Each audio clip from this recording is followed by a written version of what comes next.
छोटीशी भूक म्हणजेच मुलांची. तर दुपारा मुलांनी म्हटलं, मम्मा काहीतरी असं बनव जे टेस्टी पण असेल आणि छान खायलाही छान लागेल. तर एक पोळी घेतली, त्यावर आपण पिझ्झा टॉपिंग घातला, नंतर सॉस घातला आणि चम्मचच्या साहाय्याने पूर्ण पोळीला पसरून घ्यायचा. सॉस हा पूर्ण पसरून झाल्यानंतर त्यामध्ये आपण मस्त आपल्या घरी बनवलेलं पनीर, हे घरी बनवलेलं पनीर हाताच्या साहाय्याने मॅश करून मी एक साईडला पोळीवर घातलं. खूप जास्त नाही, जसं मुलांना आवडेल तसं तुम्ही पनीर घाला किंवा आलू वगैरे असेल तेही घालू शकता. पण जे माझ्याकडं होतं सध्या पनीरच होतं म्हणून मी पनीर घातलं. नंतर हे चीज आहे, चीजचं मी थोडं थोडं स्लाईस करून घालत आहे. चाकूच्या साहाय्यानं थोडंसं कट केलं आणि टाकलं. याने काय होतं, अजूनच रोल टेस्टी लागतो.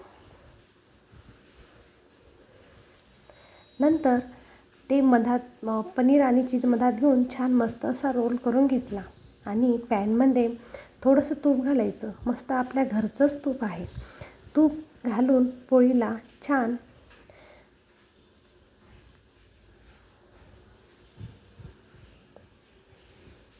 कडकपणा येईपर्यंत छान भाजून घ्यायचं.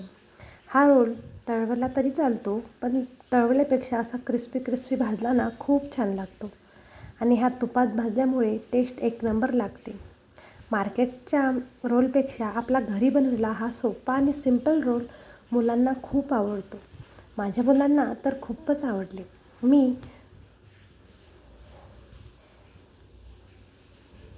मी नेहमी आलूचे वगैरे रोल करते, पण पहिल्या वेळेस मी पनीरचा रोल केला. एक नंबर झाला. मुलांनी तर खूप आवडीने खाल्ला.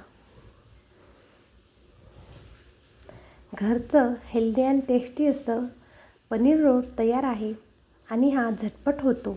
जास्तीत जास्त आपल्याला 5 ते 6 मिनिट लागले. हा रोल तयार आहे. मुलांनी तर मला इतक्या फास्ट घेतला की ताटात लगेच घेऊन खाण्याला सुरुवातही केली. Bye bye.